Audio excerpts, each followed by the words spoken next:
আল্লাহ তাআলা কিয়ামতের কঠিন ময়দানে, যেদিন স্বামী স্ত্রীকে চিনবে না, স্ত্রী স্বামীকে দেখে পালিয়ে যাবে, বন্ধু বন্ধুরে চিনবে না, পীর সাহেব মুরিদরে চিনবে না, মুরিদ পীর সাহেবরে চিনবে না, দলের কর্মী তার নেতারে চিনবে না, নেতা তার কর্মীরে চিনবে না, বন্ধু বন্ধুরে দেখে পালাবে। এই কঠিন মুহূর্তে সূর্যটা মাথার কাছে চলে আসবে, জমিনটা তামার জমিন হবে, আজকের জমিনের মতো নয়।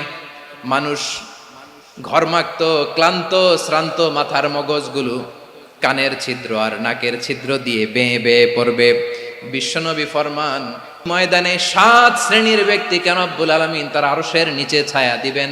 তার মধ্যে প্রথম শ্রেণীর ব্যক্তি হলো ইমামুন আদিল।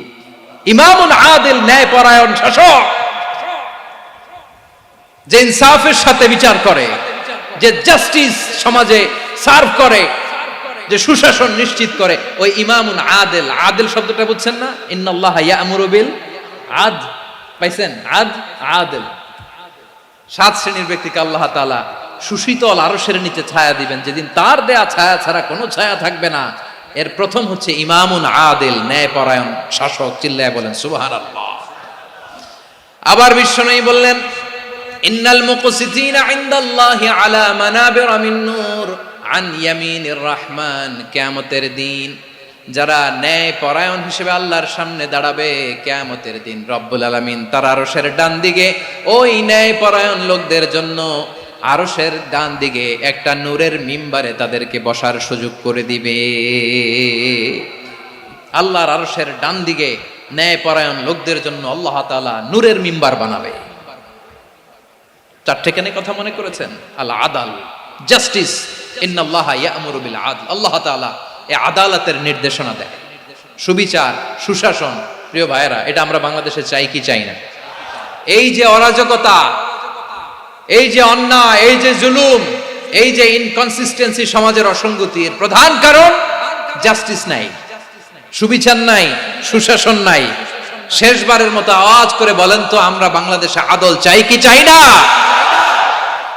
তাহলে প্রথম নির্দেশনা শেষ। আল্লাহ তাআলা তোমাদেরকে আদলের আদেশ দেন। এরপরে আল্লাহ বললেন, আমি তোমাদেরকে ইহসানের আদেশ দেই। ইন্নাল্লাহা ইয়া'মুরু বিল আদলি ওয়াল ইহসান।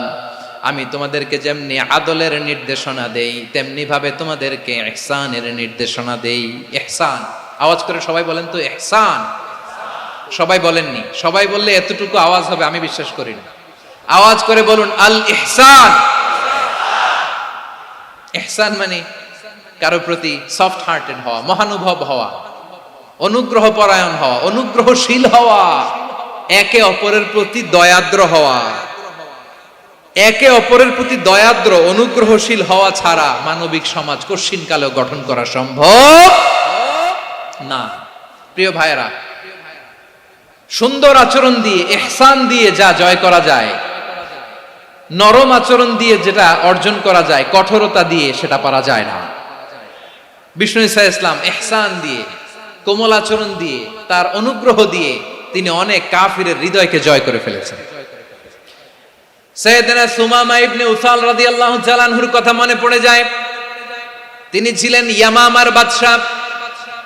মদিনাতে বিশ্বনবীকে হত্যা করার নিয়তে এসেছিলেন। গোপনে গোপনে বিশ্বনবীকে হত্যা করে আবার ইয়ামামাতে তিনি ফিরে যাবেন। কিন্তু কি অবাক করা কাণ্ড, হত্যা করতে পারে নাই, সাহাবাদের হাতে তিনি ধরা পড়ে গেলেন। সাইয়েদনা সুমামা ইবনে উসাল রাদিয়াল্লাহু তাআলা আনহু হত্যার নিয়তে আসলেন, কিন্তু হত্যা করতে পারলেন না। সাহাবারা ওনাকে ধরে ফেললেন, ধরে মসজিদে নববীর পিলারের মধ্যে বেঁধে রাখলেন।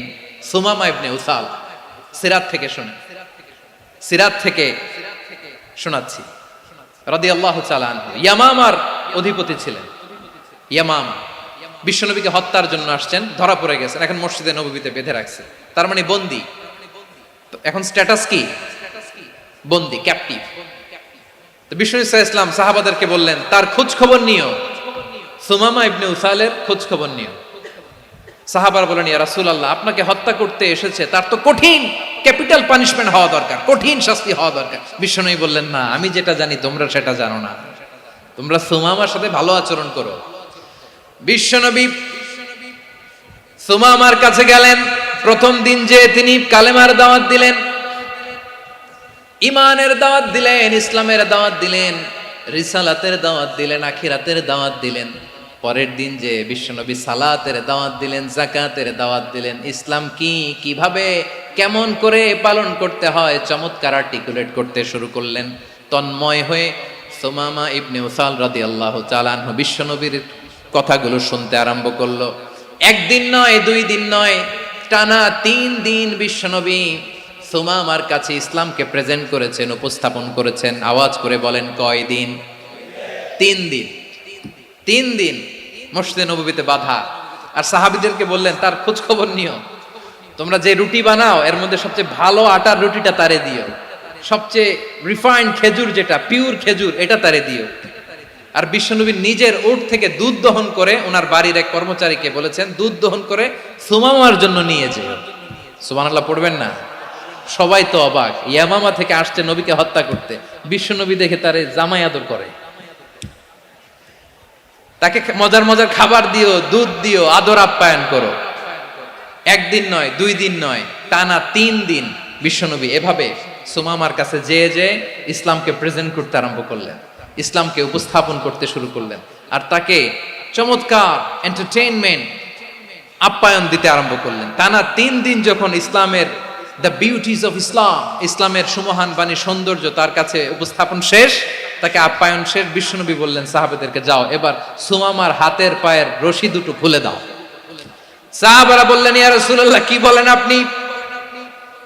ও তো হত্যাকারী, সুযোগ পায় নাই, আপনারে মারতে পারে নাই, ছেড়ে দিলে আবার ও আপনার উপর তলোয়ার নিয়ে ঝাঁপিয়ে পড়বে। নবী, এই সিদ্ধান্ত আপনি নিতে যাবেন না।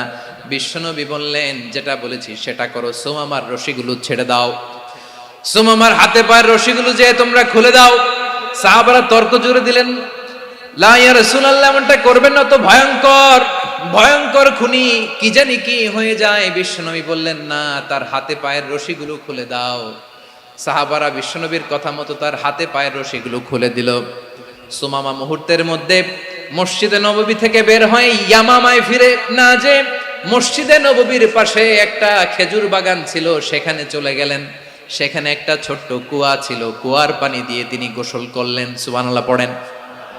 কুয়ার পানি দিয়ে গোসল করে মসজিদে নববীর সামনে এসে বিশ্বনবী এবং সাহাবাদের সামনে দাঁড়িয়ে সাব্বাবা উঁচু করে বললেন, আশহাদু আল্লা ইলাহা ইল্লাল্লাহ ওয়া আশহাদু আন্না মুহাম্মাদান আবদুহু ওয়া রাসূলুহু।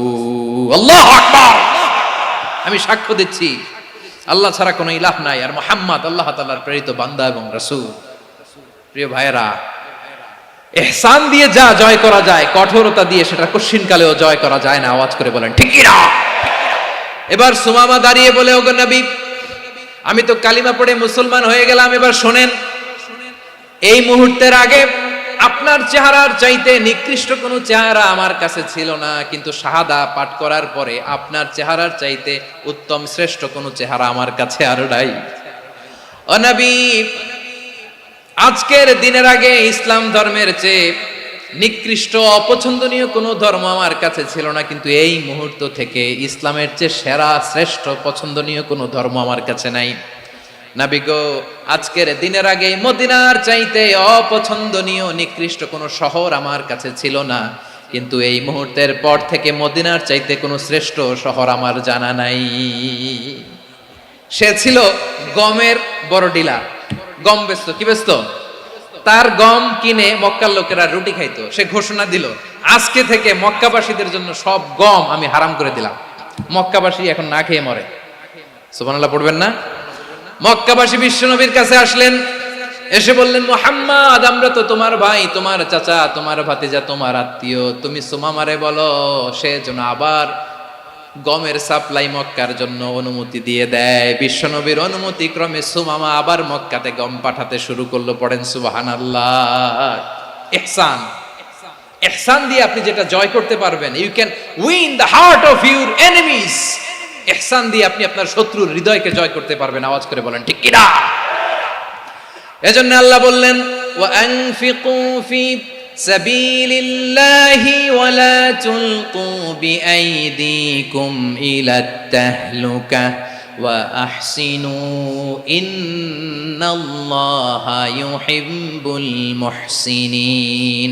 তোমরা আল্লাহর রাস্তায় দান করবে আর নিজেরা নিজেদেরকে ধ্বংসের হাতে ঠেলে দিও না। তোমরা একে অপরের প্রতি ইহসান করবে, কারণ ইহসানকারীদেরকে আল্লাহ বড্ড ভালোবাসেন। সুবহানাল্লাহ পড়েন।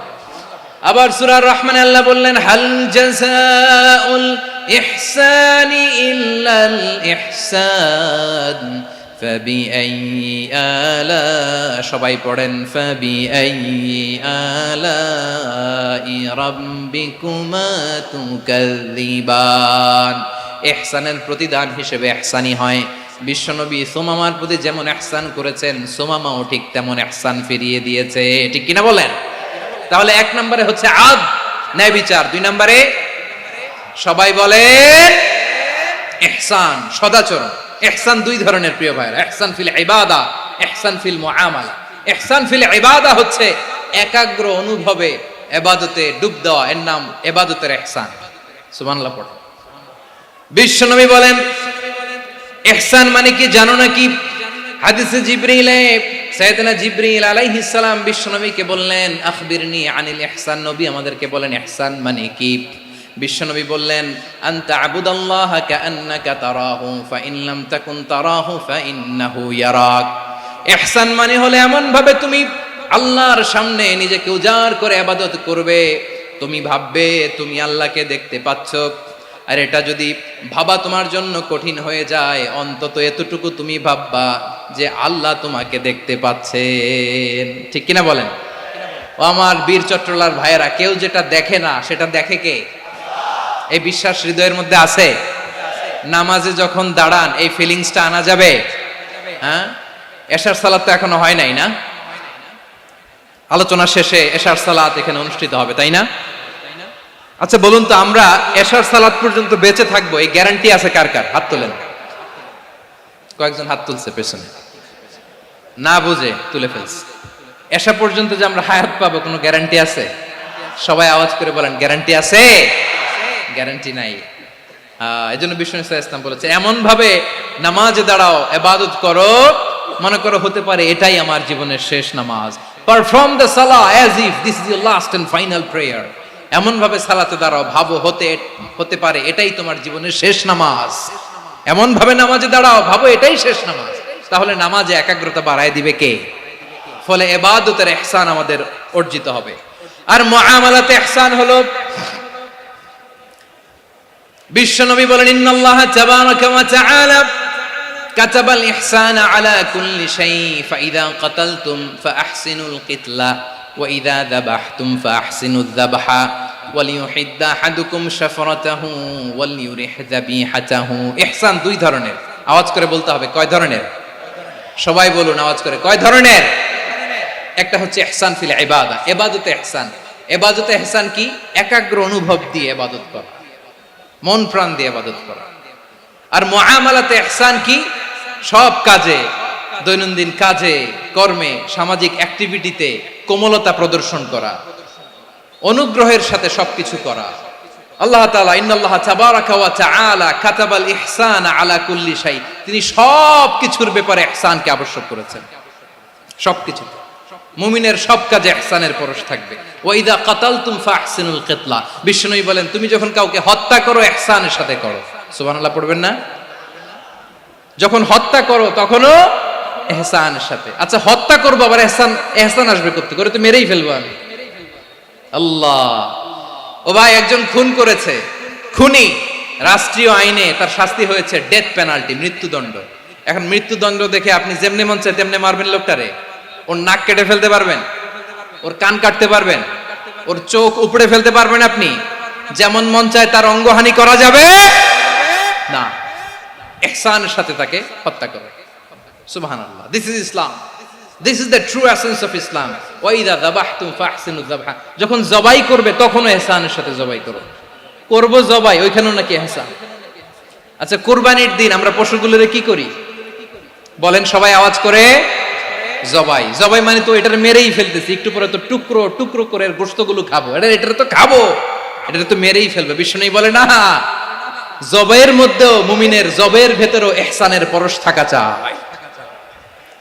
যখন জবাই করবে প্রাণীটাকে হাত পা টাইট করে বেঁধে নাও, ছুরিটাকে শার্পেন করে নাও, ধারালো করে নাও, যাতে অল্প সময়ে জবাইটা হয়ে যায়, প্রাণীটা যাতে কম কষ্ট পায়। সুবহানাল্লাহ পড়ে। দিস ইজ কল্ড ইহসান। ইহসান আল্লাহ তাআলা যেমনি আদলের আদেশ করেছেন, ন্যায় বিচার জাস্টিস এনশিওর করতে বলেছেন, সমাজে ইহসানের ব্যবহার, ইহসানের অনুশীলন তিনি করতে বলেছেন। এজন্য মুমিনের প্রতিটি কাজে, আমার চট্টগ্রামের ভাইয়েরা আমার দিকে তাকান, খেয়াল করে শুনুন, মুমিন জীবনের প্রতিটি কাজে ইহসানের পরশ থাকা চাই।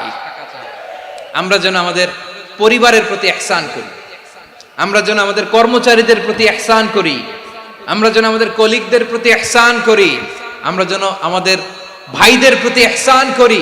মুমিন জীবনের প্রতি কাজে ইহসানের পরশ থাকার দরকার আছে না নাই? কথা বুঝতে পেরেছেন? তাহলে আল্লাহ তাআলার তিনটা আদেশ ছিল, কয়টা গেল?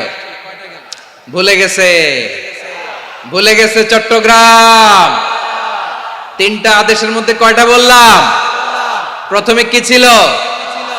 আদল। 2 নম্বরে, 3 নম্বরে রব্বুল আলামিন বললেন ওয়া ইতাইদিল কুরবা, নিকটাত্মীয়দেরকে দান করো, নিকট আত্মীয়দেরকে দাও, যারা তোমাদের ব্লাড কানেকশনের আত্মীয় তাদেরকে তোমরা দাও। এখানে জেনারেলি বললেন দাও, কি দিব সেটা তিনি এখানে বলেন নাই, সেটা তিনি সূরাতুল ইসরার মধ্যে বলেছেন। আল্লাহ বলেন ওয়া আতিযাল কুরবা হাক্কাহ, নিকট আত্মীয়দেরকে তাদের অধিকার, তাদের প্রাপ্য তোমরা বুঝিয়ে দাও। দেখেন, একটা শান্তির সমাজ, একটা সমৃদ্ধ সমাজ, একটা মানবিক সমাজ গঠনের জন্য আল্লাহ তাআলা বেশি না, মাত্র 3টা অর্ডার, 3টা ভার্ডিক্ট তিনি জারি করেছেন। 1 নাম্বার সুশাসন, ন্যায় বিচার। 2 নাম্বার ইহসান। 3 নাম্বার নিকটাত্মীয়, যারা কাছের, তোমার ভেরি ক্লোজ রিলেশনশিপে আছে, তাদেরকে দাও। দাও, দিলে বাড়িয়ে দেয় কে? অনেকে দিতে চায় না, কৃপণতা করে। দিলে বাড়ায় দেয় কে? ও মিয়া, মদিনার মধ্যে সবচাইতে গরিব সাহাবী ছিল বেলাল রাদিয়াল্লাহু তাআলা আনহু। ওনার এন্টায়ার অ্যাসেট, সম্পদের পরিমাণ কতদূর জানেন? একটা লুঙ্গি। বেলাল রাদিয়াল্লাহু তাআলা আনহু, ওনার টোটাল ওয়েলথের এস্টিমেশন হচ্ছে মাত্র একটা লুঙ্গি।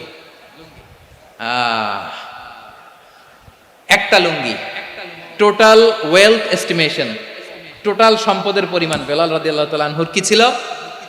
কথা বুঝে নাই বোধহয়। কি ছিল? ওই বেলাল রাদিয়াল্লাহু তাআলা আনহুকে বিষ্ণু ইসলাম বলেছেন আনফিক ইয়া বেলাল, ও বেলাল তুমিও দাও। ওয়ালা তাখশা মিন যিল আরশি ইখলালা, আরশের অধিপতির তো কোনো ঘাটতি নাই, তুমি দিলে ওই আল্লাহ তোমারে বাড়ায় দিবে। এজন্য আমার প্রিয় ভাইয়েরা, দিলে কমে না, দিলে বাড়ে। অনেকে ধরে রাখে, নতুন কিছু নিতে পারে না, হাত দিয়ে যেটা ধরে রেখেছেন এটা দিয়ে দেন, বড় একটা ধরার সুযোগ পাবেন। জোরে বলেন ঠিক কিনা? ধরেন 5 কেজি ওজনের একটা ধরে রাখছেন, এখন 10, এটা না ছাড়লে 10 কেজি ধরতে পারবেন আপনি? আচ্ছা, 10 কেজির জিনিস একটা আছে হাতে, ওইটা যদি ছেড়ে দেন তাহলেই না 15 কেজি ধরতে পারবেন। কথা বলেন ঠিক কিনা? তাহলে দিলে বাড়িয়ে দেয় কে?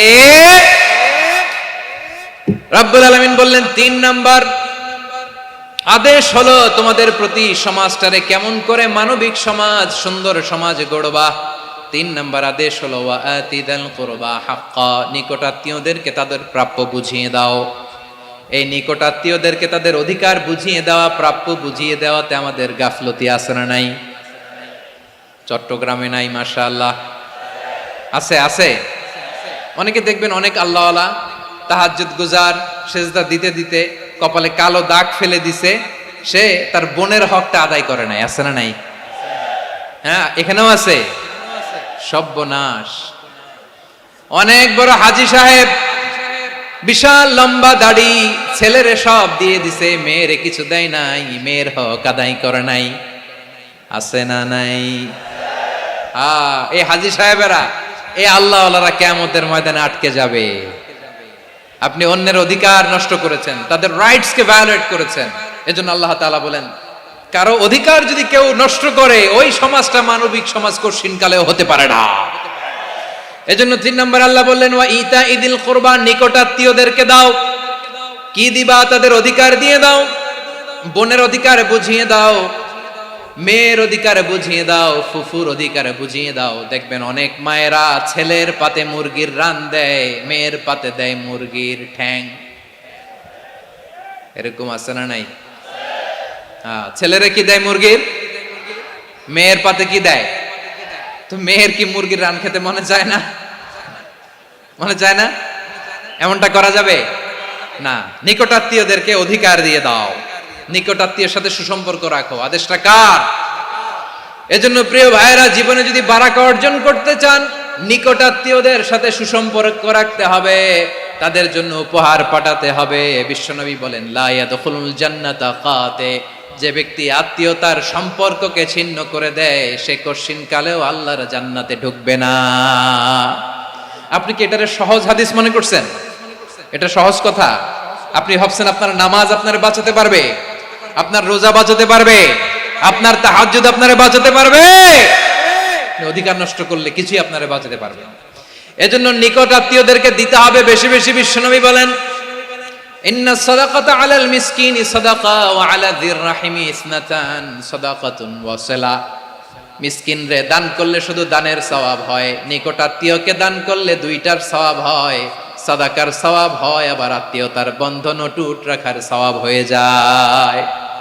আবার বিশ্বনবী বললেন, মান সাররাহু আইয়ুবসাতা লাহু ফি রিজকিহি ওয়া ইউনসা লাহু ফি আসারিহি ফালইয়াসিল রাহিমা। যে ব্যক্তি তার রিজিকের প্রশস্ততা চায় আর হায়াতে বরকত চায়, সে যেন তার আত্মীয়ের সাথে সুসম্পর্ক রাখে। আমার প্রিয় চট্টলার ভাইয়েরা, আমাদের রিজিক বাড়ুক, এটা আমরা চাই কি চাই না? সবাই চান? হ্যাঁ, আমাদের রিজিকে প্রশস্ততা আসুক, চাই কি চাই না? আমাদের হায়াতে বরকত আসুক, আমরা চাই কি চাই না? এই দুইটা যদি চান, তাহলে নিকট আত্মীয়দের সাথে সুসম্পর্ক রাখবেন, পারবেন? তাহলে সমাজটারে মানবিক সমাজ বানায় দিবে কে? তিনটা আদেশ চলে গেল। কয়টা? আওয়াজ করে বলেন। এক নম্বরে কি ছিল? দুই নম্বরে, তিন নম্বরে নিকট আত্মীয়দেরকে দান। আপনাদেরকে আরো শোনার আগ্রহ আছে? আপনাদের মনোযোগ আছে না গেছে? কষ্ট হচ্ছে না? মাশাআল্লাহ, মাশাআল্লাহ। তাকবীর পড়ুন, লিল্লাহি তাকবীর।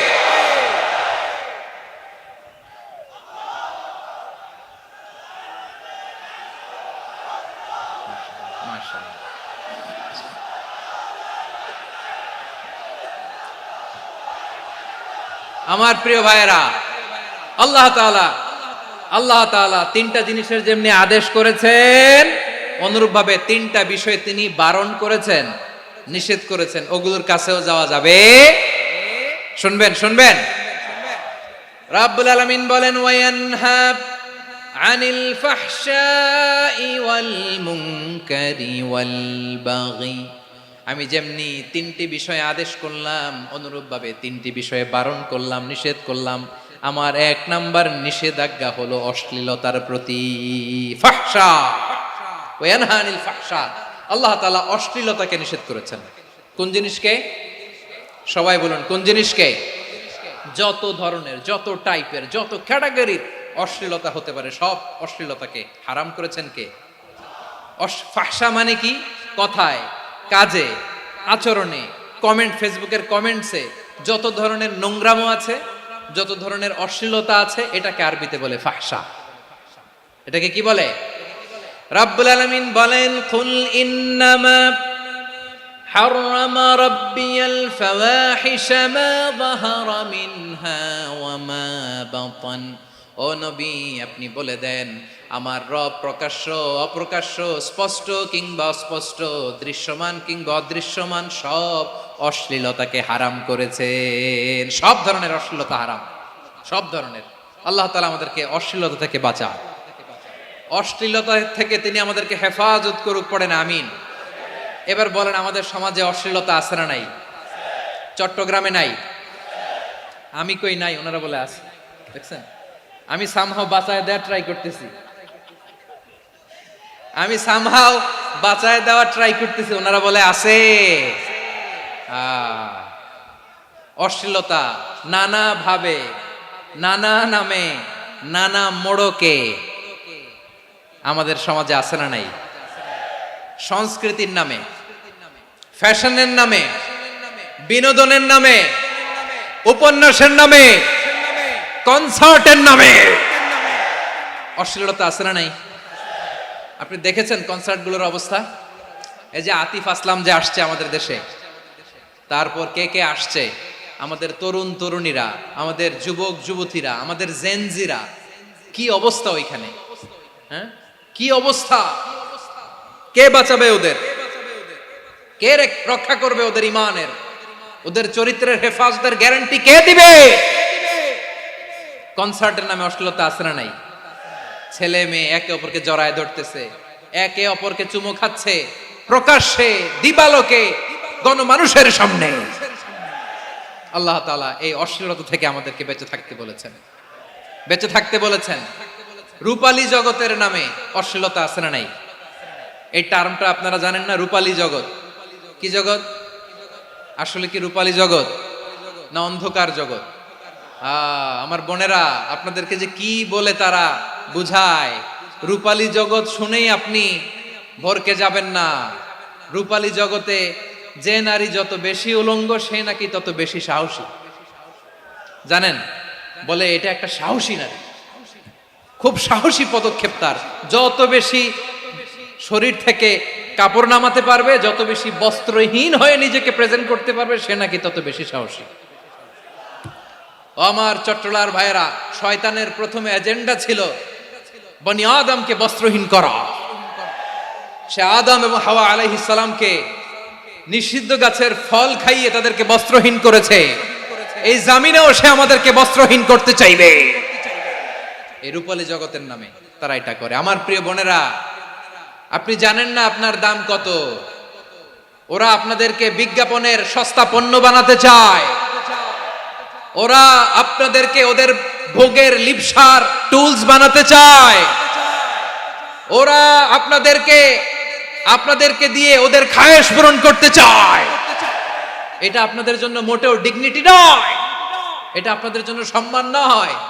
আপনার সম্মান শালীনতায়, আপনার সম্মান হেজাবে, আপনার সম্মান ভদ্রতায়, আপনার সম্মান আপনার ডিসেন্ট পোশাকে। পোশাক বলে দেয় এই নারীটা ভদ্র না অভদ্র। পোশাক বলে দেয় এই মেয়েটা কোন ঘরের মেয়ে। আওয়াজ করে বলেন ঠিক কিনা? আপনি জানেন না, আপনারা সস্তা পণ্য বানায়, ভোগের পণ্য, বিলবোর্ডে আপনাকে উলঙ্গ করে উপস্থাপন করে। এই অশ্লীলতার সাথে ইসলামের কোনো সম্পর্ক। এজন্য আল্লাহ বলেন, আমি অশ্লীলতাকে হারাম করেছি। অশ্লীলতাকে হারাম করার প্রথম কারণ হলো এর মাধ্যমে মানবতাকে অপমানিত করা হয়। কারণ মানুষের সম্মান মানুষের পোশাকে। মানুষ যখন পোশাকহীন হয়ে যায়, বস্ত্রহীন হয়ে যায়, তার সম্মান কমে যায়। ঠিক কিনা? অশ্লীলতাকে হারাম করার প্রথম কারণ হচ্ছে মানুষ মানুষকে অপমান করে। একটা নারী, সে তো সম্মানিত, নারী যে কত সম্মানিত নারীরা এটা বুঝেই নাই। বিশ্বনবী বলেন, আর দুনিয়া কুল্লুহা মাতা ওয়া খায়রু মাতা'আদ দুনিয়া আল মারআতুস সালিহা। আমার বোনেরা, 5টা প্যান্ডেলে আপনারা এলইডিতে আমার আলোচনা শুনছেন, আমি জানি। আপনাদের এই গর্ভ যে কত দামি আপনি জানেন না। আপনার পেট থেকেই আসবে আগামী দিনের সালাহুদ্দিন আল আইয়ুবী। আপনার পেট থেকেই আসবে অনাগত দিনের ইমাম মাহদী আল মুনতাযর। আপনার পেট থেকেই আসবে অনাগত দিনের ফয়সাল, ওয়াসিম, মুগ্ধ, আবু সাইদের মতো বীর যোদ্ধা।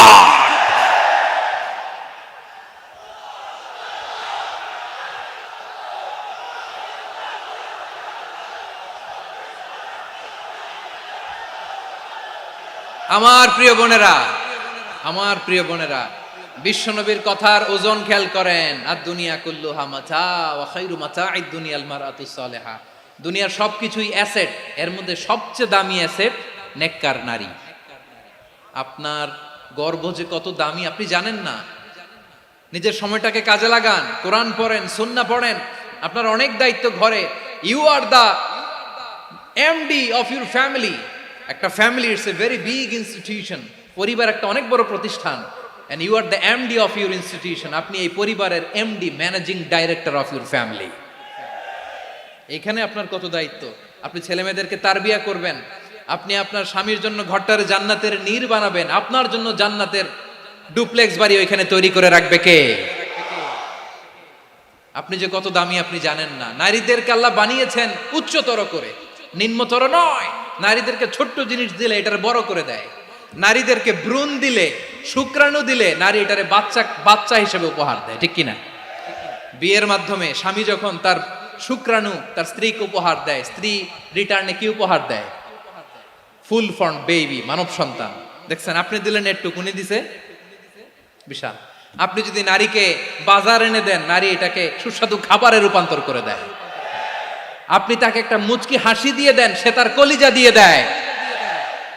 কিন্তু যদি আপনি তার মনে কষ্ট দেন, সে আপনার জীবনকে জাহান্নাম বানায়া দেয়। খবর আছে, নারীর মন বুঝতে পারলে নেয়ামত, বুঝতে না পারলে কিয়ামত, ঠিক কিনা বলে? কত দামি আপনি জানেন না, জানেন না আপনি কত দামি, অনেক দামি আপনি। আপনাদেরকে যেন ভোগের সস্তা পণ্য বানাতে না পারে, আপনাদেরকে সচেতন থাকতে হবে, সজাগ থাকতে হবে, কনসার্ন থাকতে হবে। শয়তানের ওই হাতছানির দিকে আর নজর দেওয়া যাবে না।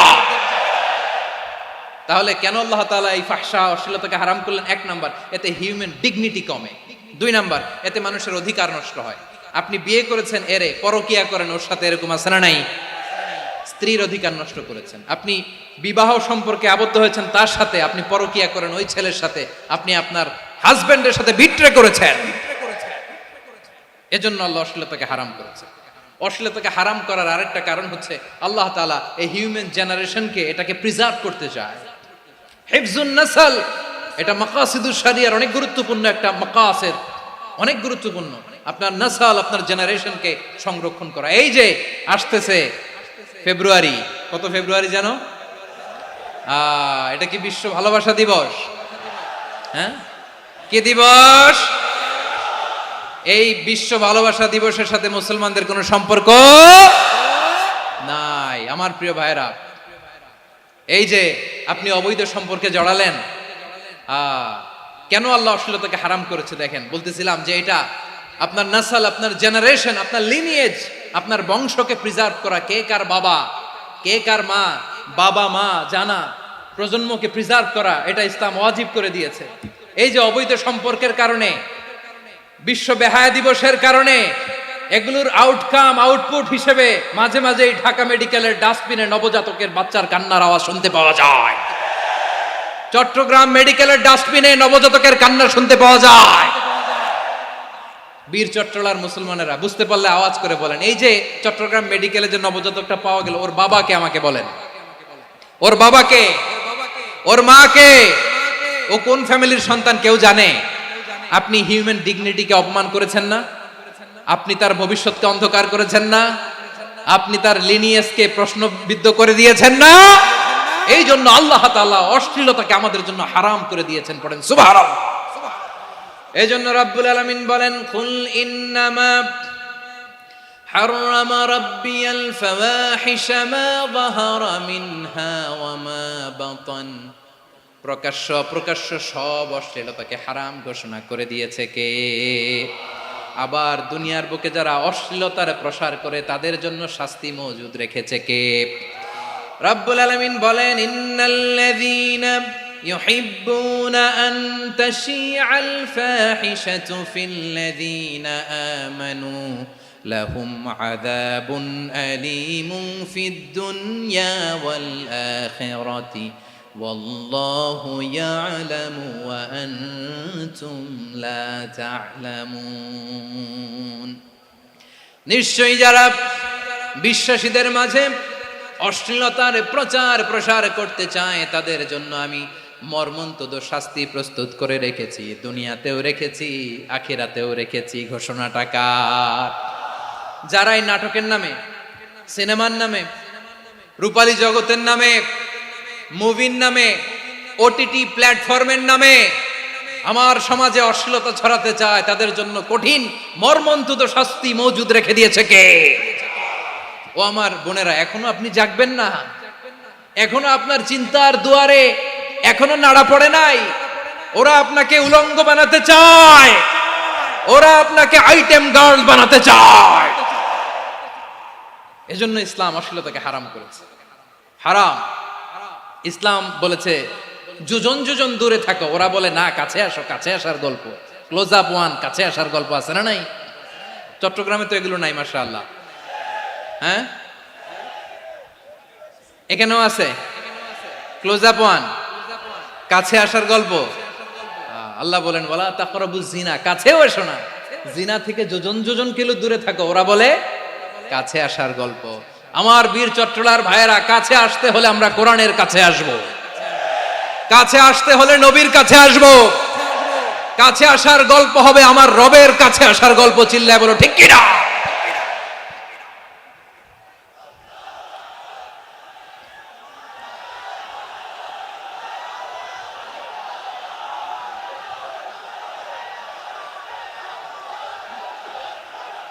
বসুন বসুন আমার ভাইয়েরা। তাহলে অশ্লীলতার সাথে আমাদের কোনো সম্পর্ক? সবাই বলতে পারেননি, আওয়াজ করে বলুন, অশ্লীলতার সাথে আমাদের কোনো সম্পর্ক? আমরা এই সমস্ত ক্লোজ আপ ওয়ান, কাছে আসার গল্পের প্রোগ্রামে যাব?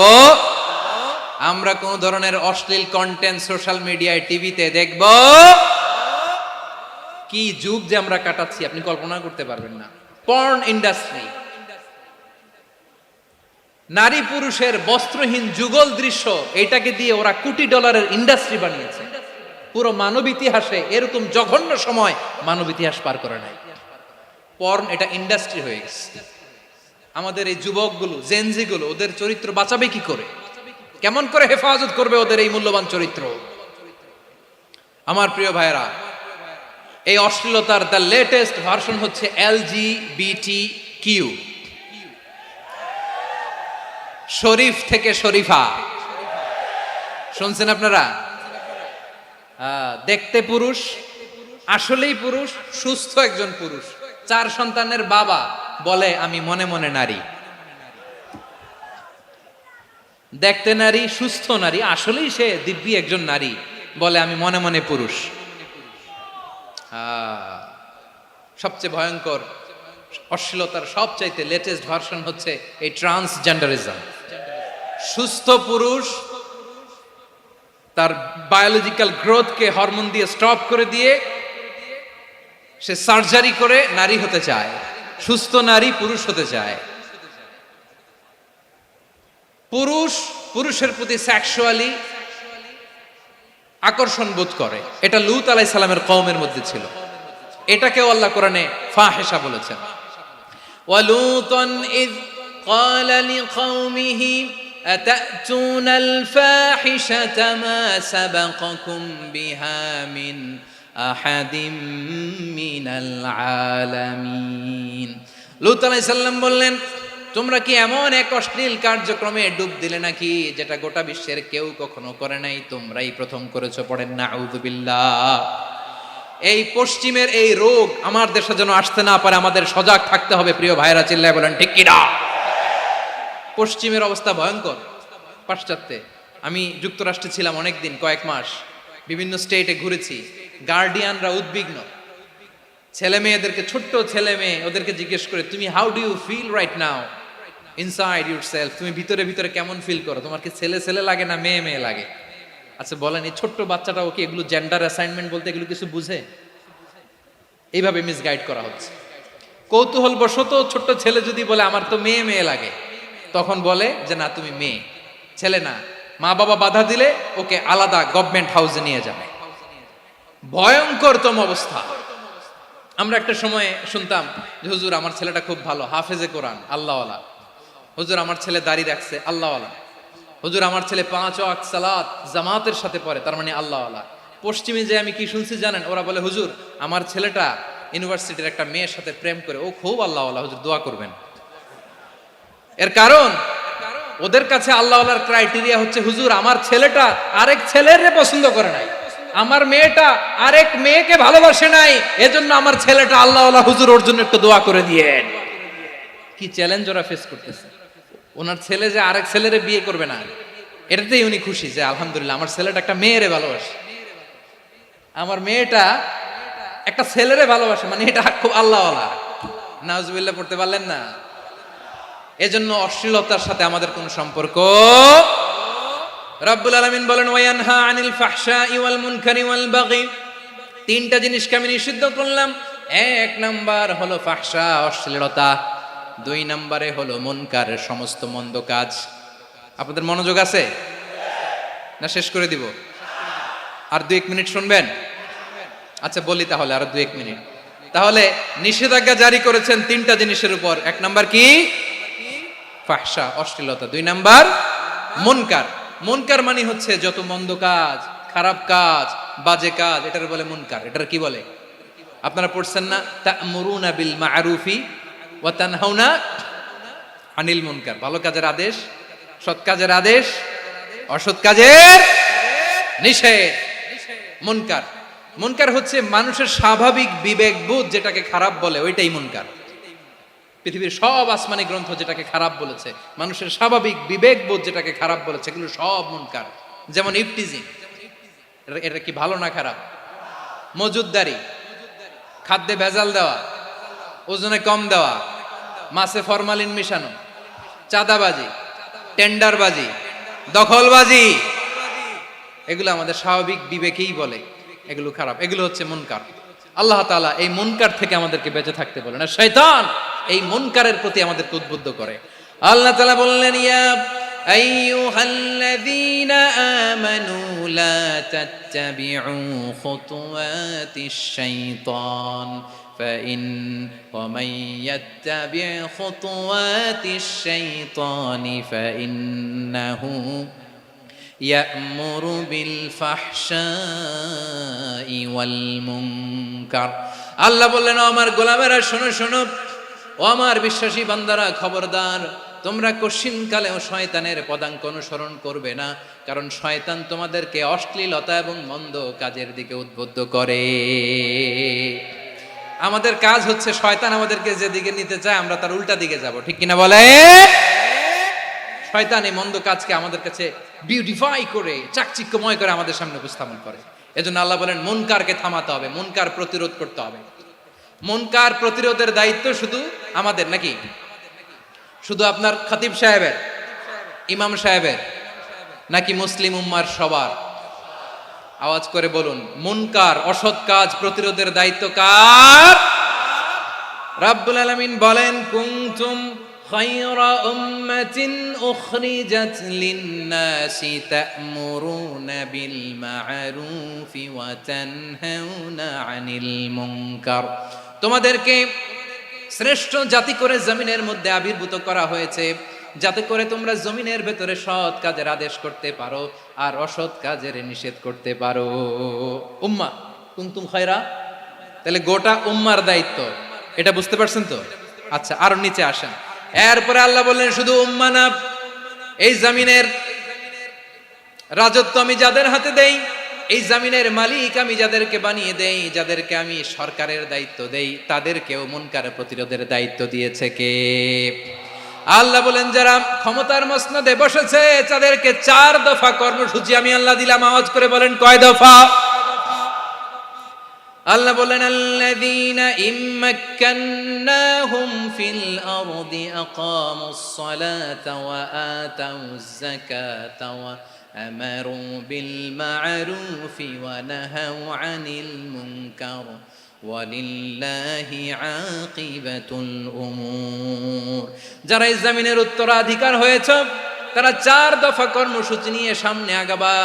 সালাত কায়েম করবা, যাকাত আদায় করবা, সৎ কাজের আদেশ দিবা, অসৎ কাজ থেকে মুনকার প্রতিরোধ করবা। আদেশটা কার? আমার প্রিয় চট্টলার ভাইরা, পুরো উম্মার দায়িত্ব মুনকার প্রতিরোধ করা, সরকার প্রধানের দায়িত্ব মুনকার প্রতিরোধ করা। এরপর আল্লাহ বলেন, প্রতিটা ফ্যামিলির যিনি প্রধান, সিইও, বাবা, প্রত্যেক বাবারও দায়িত্ব এই মুনকার প্রতিরোধ করা। আওয়াজ করে বলেন ঠিক কিনা? যেমনটি সাইয়েদনা লুকমান আলাইহিস সালাম ওনার কলিজার টুকরা সন্তানকে আদেশ করেছেন, ইয়া বুনাইয়া আকিমিস সালাতা ওয়া'মুর বিল মা'রুফি ওয়ানহা আনিল মুনকার। পড়েন সুবহানাল্লাহ।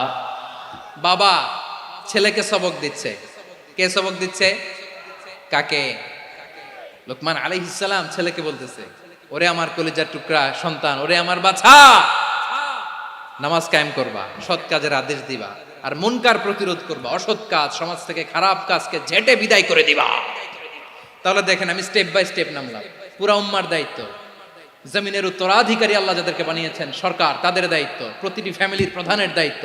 এরপরে বিশ্বনবী বলেন সচেতন প্রতিটি মুসলিমের দায়িত্ব সমাজ থেকে মুনকারকে উৎখাত করা।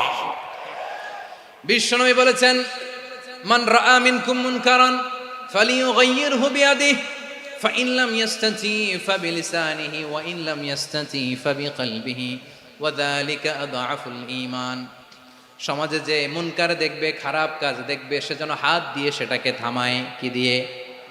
আপনাদের তো হাত নাই না? হাত আছে, হাত আছে। ওরা যেই হাত দিয়ে অন্যায় করে ওইটা প্রতিরোধের জন্য আমাদেরও হাত আছে না নাই?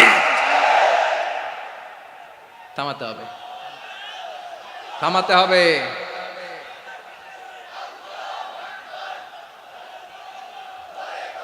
বসুন আমার প্রিয় ভাইয়েরা, ওরা ওদের যে হাত দিয়ে টেন্ডারবাজি করে, চাঁদাবাজি করে, ইফটিজিং করে, দখলবাজি করে, যে হাত দিয়ে, ওই মুনকার থামায় দেওয়ার জন্য আল্লাহর দেয়া আমাদেরও দুটি হাত আছে না নাই?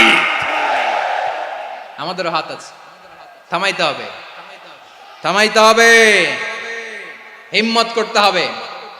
আমার প্রিয় ভাইয়েরা, না থামালে আমরাই ডুববো শেষমেশ। আমাদের বাঁচার জন্য হলেও থামাইতে হবে। রব্বুল আলামিন বলেন ওয়াত্তাকু ফিতনাতাল লা তুসিবান্নাল্লাযীনা যালামু মিনকুম খাসসা।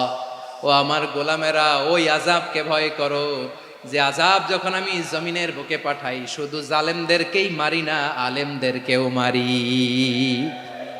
আযাব যখন আসে তখন শুধু জালিমই মরে না, আলেমও মরে। জানেন মুসা আলাইহিস সালামের পায়ে একবার একটা লাল পোকা কামড় দিয়েছে, লাল পিঁপড়া। লাল পিঁপড়া কামড় দিলে খুব আরাম লাগে না? কি লাগে?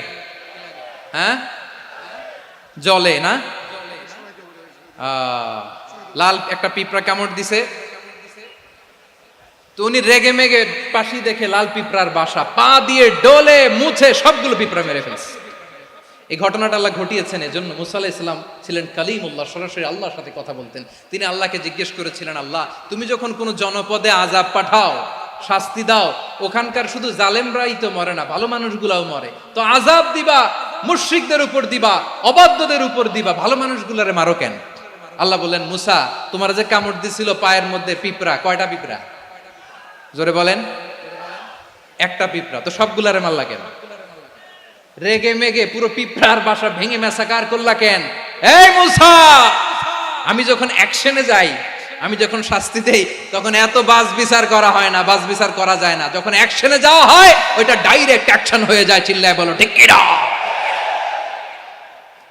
এজন্য আমাদের বাঁচার জন্য হলেও এই পাপ থামাতে হবে, এই শয়তানের অট্টহাসি থামাতে হবে, অন্যায় অপরাধ সমাজ থেকে আমাদের থামাতে হবে। কারণ আযাব আসলে ওরাও মরবে, আমরাও মরব। একটা জাহাজ 2 তলা, আপনি আছেন 2য় তলায়, শুনতেছেন? শুনতেছেন? জাহাজ কয় তলা? আপনি কোন তলায়? 2য় তলায়। নিচের তলার কিছু লোক জাহাজের তলা ছিদ্র করতে আরম্ভ করছে। কি ছিদ্র করতেছে? আচ্ছা, জাহাজের তলা ছিদ্র করলে তলা দিয়ে কি ঢুকে? এখন আপনি যদি বলেন আমার কি, আমি তো 2 তলায়, আমার কি, আমি তো সেফ, আমি তো সেফ জোন, আমি তো ভালো আছি, আমি তো ভালো আছি, ওরা ছিদ্র করে ওরা মরবে। আসলে কি শুধু ওরা মরবে, নাকি তলা ফুটো হলে ভিতরে পানি ঢুকলে আপনারও শরীর সমাধি হবে?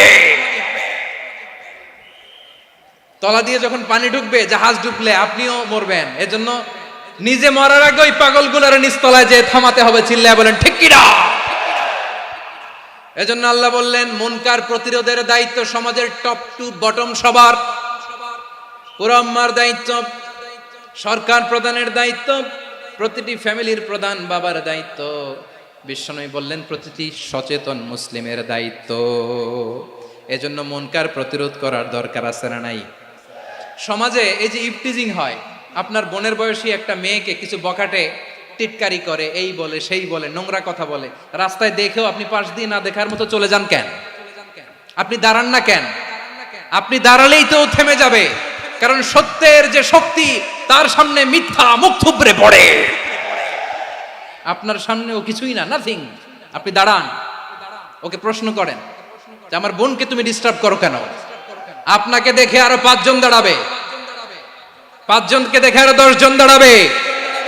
আমাদের নীরবতা আর আমাদের নিশ্চুপ থাকাই জালিমদেরকে আরো শক্তিশালী জালিম বানিয়েছে।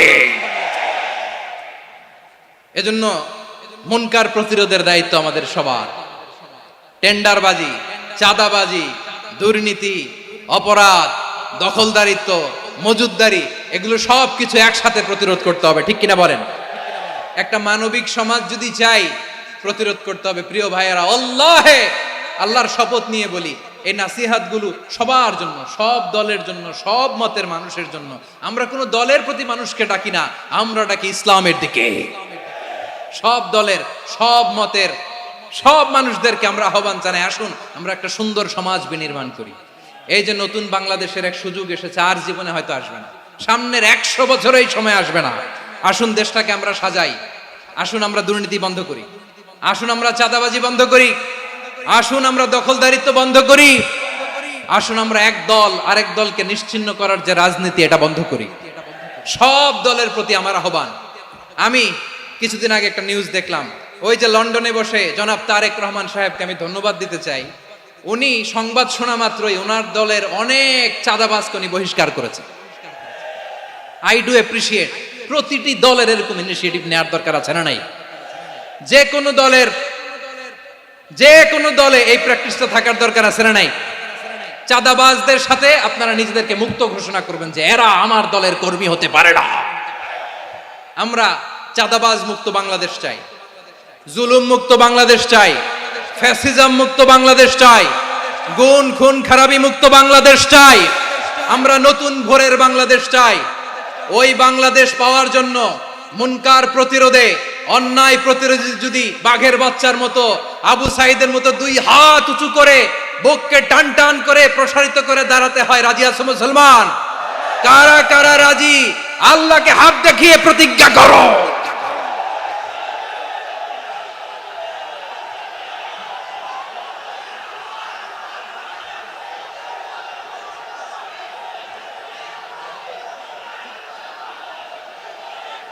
আমার প্রিয় ভাইয়েরা, বসুন বসুন আমার ভাইয়েরা। রাব্বুল আলামিন বলেন, ওয়ায়ানহা আনিল ফাহশাই ওয়াল মুনকারি ওয়াল বাগি ইয়াইদুকুম লাআল্লাকুম তাযাক্কারুন। বসুন। আল্লাহ বললেন, আমি অশ্লীলতাকে নিষেধ করি, আমি সব ধরনের মন্দ কাজকে নিষিদ্ধ করি, সব শেষে আমি সীমা লঙ্ঘনকে তোমাদের জন্য নিষিদ্ধ করি। আলোচনা মনে আছে তো, না ভুলে গেছেন? নিষিদ্ধ করেছেন কয়টা জিনিস? 1 নম্বরে অশ্লীলতা, 2 নম্বরে মুনকার তথা সব মন্দ কাজ, 3 নম্বরে আল বাগি, সীমা লঙ্ঘন, ক্রসিং দ্য লিমিট। সীমা লঙ্ঘন করা ভালো না। We all should know our limits. চিল্লায় বলেন ঠিক কিনা? একই আয়াতে আল্লাহ বললেন, কুল ইন্নামা হাররামা রাব্বিয়াল ফাওয়াহিশা মা যাহারা মিনহা ওয়া মা বাতানা ওয়াল ইসমা ওয়াল বাগিয়া বিগাইরিল হক।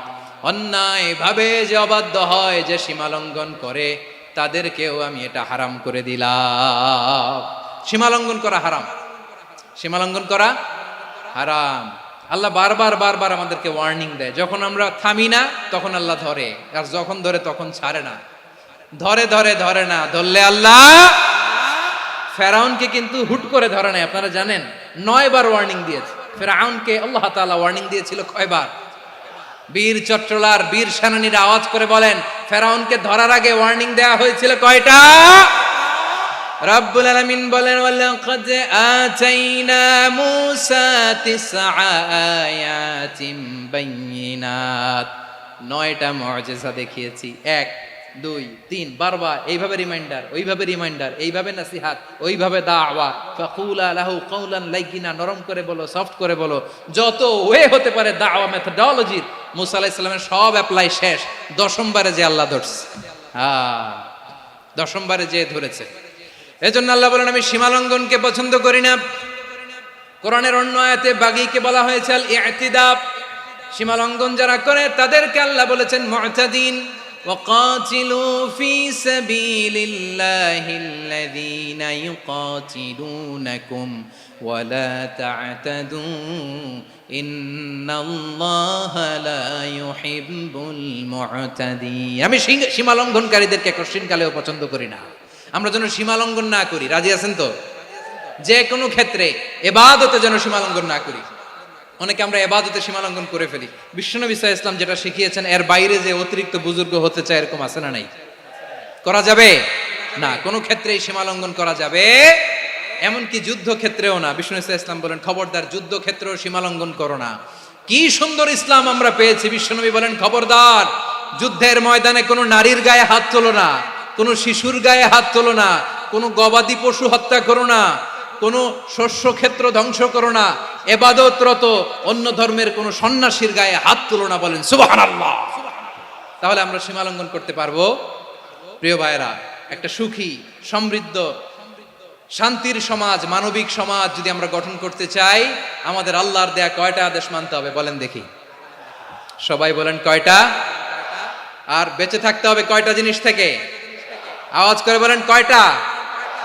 আচ্ছা, আদেশ নাম্বার 1 কি ছিল বলেন? আল্লাহর আদেশ কি? 1 নাম্বার আদাল, ন্যায়পরায়ণতা। আমরা সুবিচার, সুশাসন, ন্যায় বিচার চাই কি চাই না? 2 নম্বরে কি ছিল? মাশাআল্লাহ, আওয়াজ করে বলেন 2 নম্বরে কি ছিল? ইহসান। আমরা যেন সবার প্রতি দয়া পরবশ হই, ইহসান করি। 3 নম্বরে কি ছিল? নিকটাত্মীয়দের দান করা, তাদের অধিকার প্রাপ্য বুঝিয়ে দেওয়া। পাশাপাশি 3টা জিনিস থেকে আল্লাহ বারণ করেছেন, নিষেধ করেছেন। তার প্রথমটা ফাহশা, অশ্লীলতা। অশ্লীলতার সাথে আমাদের কোনো সম্পর্ক। আজকের এই ঐতিহাসিক চট্টগ্রামের প্যারেড ময়দান থেকে আমরা যত ধরনের মা যাহারা মিনহা মা বাতান, প্রকাশ্য অপ্রকাশ্য, দৃশ্যমান অদৃশ্যমান, সব অশ্লীলতা থেকে নিজেদেরকে মুক্ত ঘোষণা করলাম। অশ্লীলতাকে আমরা না বলে দিলাম। আওয়াজ করে সবাই বলুন নো। অশ্লীলতার সাথে আমাদের কোনো সম্পর্ক। 2 নম্বর নিষেধাজ্ঞা কি ছিল? আল মুনকার, সমাজের যত মন্দ কাজ এগুলোকে আমরা প্রতিরোধ করব। রাজি আছেন তো সবাই? 3 নম্বরে আল বাগি, সীমালঙ্ঘন। কোন মুসলিম সীমালঙ্ঘন করে না, এমনকি যুদ্ধ ক্ষেত্রেও না। আওয়াজ করে বলেন ঠিক কি না? রব্বুল আলামিন শেষে বললেন ইয়াইদুকুম লাআল্লাকুম তাযাক্কারুন, আল্লাহ তোমাদেরকে উপদেশ দেন যাতে তোমরা শিক্ষা গ্রহণ করো। আমরা উপদেশ দিব, আমরা জোর করে কাউরে কিছু মানাতে চাই না। লা ইকরাহা ফিদ্দিন ওয়া যাক্কির ফাইন্না যিকরা তানফাউল মুমিনিন। উপদেশ দিলে এটা মুমিনদের কাজে দেয়। লাস্তা আলাইহিম বিমুসাইতির ইন্নামা আনতা মুযাক্কির। নবী হে, আপনি রিমাইন্ডার দাতা, আপনি উপদেশ দিবেন। আমরাও বিশ্বনবীর এই হাদিসগুলো থেকে, কোরআনের আয়াত থেকে রিমাইন্ডার, এই কথামালা, বাণী বাহক হিসেবে এই বাণীগুলো আপনাদের সাথে কাছে পৌঁছে দিলাম। আমরা আল্লাহ তাআলার কাছে প্রার্থনা করি, আল্লাহ আমরা যেন আদল দিয়ে আমাদের সমাজকে গঠন করতে পারি। আল্লাহ আমরা যেন ইহসান করতে পারি, আমরা যেন নিকটাত্মীয়দের দান করতে পারি। আল্লাহ যত ধরনের অশ্লীলতা, অনাচার, মন্দ কাজ, সীমালঙ্ঘন, অবাধ্যতা থেকে যেন আমরা বেঁচে থাকতে পারি। আল্লাহ তাআলা আমাদের সবাইকে কথাগুলো বোঝার ও আমল করার তৌফিক দান করুক। হাযা মা ইনদি ওয়াল ইলমু ইনদাল্লাহ আলাইহি তাওয়াক্কালতু ওয়া ইলাইহি উনীব। প্রিয় ভাইরা, আমি আপনাদের সবার জন্য দোয়া করি, আপনারাও আমার জন্য দোয়া রাখবেন।